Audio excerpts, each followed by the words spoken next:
మియాపూర్లో మహిళ kidnap rape కేసును మియాపూర్ పోలీసులు ఛేదించారు. ఈ కేసులో ఇద్దరు నిందితులను పోలీసులు అరెస్ట్ చేశారు. చందానగర్ కు చెందిన నిందితులు బలకుమార్, మహేష్లుగా వారిని గుర్తించారు. నిందితుల వద్ద నుండి యాక్టివా వాహనం, 2 మొబైల్ ఫోన్లు స్వాధీనం చేసుకున్నారు. మియాపూర్ ఏసీపీ శ్రీనివాస్ కుమార్ మీడియా సమావేశంలో వివరాలు వెల్లడించారు. రాత్రి పూట 100 డైల్ కంప్లైంట్ ఒకటి రావడం జరిగింది. మాకు రాత్రి 2 గంటలకన్నా 2 గంటలకు కంప్లైంట్ రావడంతో మా పెట్రోల్ కార్ ఏమంటే అందరినీ అలర్ట్ చేసింది. కంప్లైంట్ ఏమంటే ఇద్దరు వ్యక్తులు వచ్చి ఒక అమ్మాయిని, ఒక లేడీని కిడ్నాప్ చేయడం జరిగిందని చెప్పేసి కంప్లైంట్ రావడం జరిగింది. మియాపూర్ జంక్షన్లో, మియాపూర్ క్రాస్ రోడ్స్ దగ్గర ఏమంటే మా నైట్ టీమ్స్ అన్నీ అలర్ట్ అయినాయి. మా స్టాఫ్ అంతా పోలీస్ స్టేషన్ స్టాఫ్ అలర్ట్ అయిన తర్వాత టీమ్స్ ఫామ్ చేసి ఈ కిడ్నాప్ నిజమే నిర్ధారించుకున్న తర్వాత టీమ్స్ ఫామ్ చేసిన తర్వాత వితిన్ 3 అవర్స్లో ఆ లేడీని ఎవరైతే కిడ్నాప్ జరిగిందో ఆ లేడీని రెస్క్యూ చేయడం జరిగింది. అంటే ఎవరైనా ట్రేస్ చేయడం జరిగింది ఫస్ట్. దాని తర్వాత టీమ్స్ ఏదైతే ఫామ్ చేస్తామో ఈ కేసు కట్టడం, కిడ్నాప్ కేసు కట్టడం జరిగింది.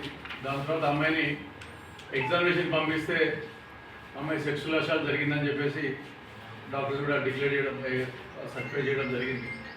దాని తర్వాత మా టీమ్స్ ఏవైతే ఉన్నాయో మాకున్న క్లూస్ తోటి వర్కౌట్ చేసి ఇద్దరు అక్యూజ్డ్, ఒకతని పేరు బాలకుమార్, ఇంకొకతని పేరు మహేష్, వీళ్ళిద్దరు చందనగర్లో ఉంటారు, ఇక్కడ పట్టుకోవడం జరిగింది.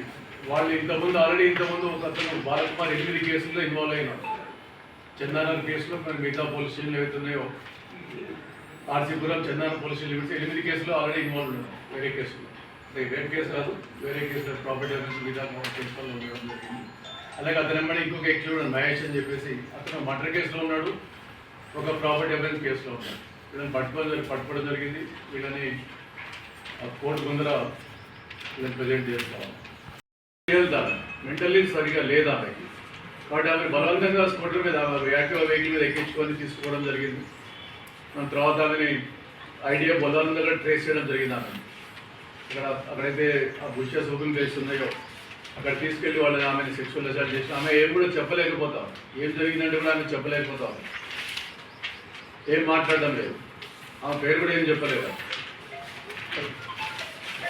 ఇది జరిగిన ఇన్సిడెంట్ ఇది సార్. లేడీ జీనియస్ క్రైమ్ కాబట్టి దీంట్లో సివియర్గా మేము కూడా అంటే ఇటువంటి వాటి మీద ఇమీడియట్గా యాక్షన్ తీసుకుని రెస్క్యూ టీమ్స్ పెట్టుకోవడము, ఇమీడియట్గా టీమ్స్ ఫామ్ చేయడం, పట్టుకోవడం చేయడము ఇవన్నీ కూడా జరిగినాయి.